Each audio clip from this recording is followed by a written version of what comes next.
Hello, আমি মোনা চলে এসেছি ভীষণ সিম্পল একটা রেসিপি নিয়ে। আমাদের সকলের প্রিয় ভেজ ডাল। তার জন্য আমি সাদা তেলের মধ্যে না একটু ঘি মিশিয়ে নিয়েছিলাম, তারপর কাজু কিশমিশ ভেজে তুলে রাখবো। আমি কিন্তু যে কোনো রান্না ভীষণ সহজ উপায়ে করি, তাই তোমরা যারা রান্নাবান্না সদ্য সদ্য শিখছো এরকমভাবে ট্রাই করতে পারো।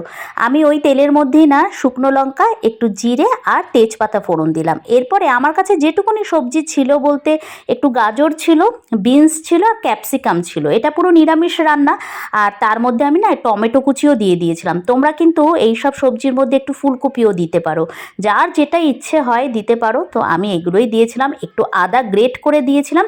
তারপর নাড়িয়ে চাড়িয়ে পুরোটা দেখো টমেটো একদম মেল্ট হয়ে গেছে। এই সময় আমি গুঁড়ো মশলা শুধু নুন আর হলুদ গুঁড়ো দেবো, আর কিচ্ছু কিন্তু আমি এখন অ্যাড করব না। ভীষণ সিম্পল এই রেসিপিটা।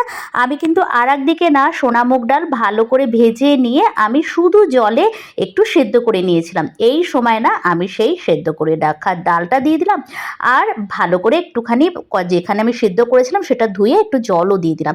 তারপর নাড়িয়ে চাড়িয়ে ঢাকা দিয়ে দেবো। একদম সবজি সেদ্ধ হয়ে যাবে, ডাল টকবক করে ফুটে উঠবে।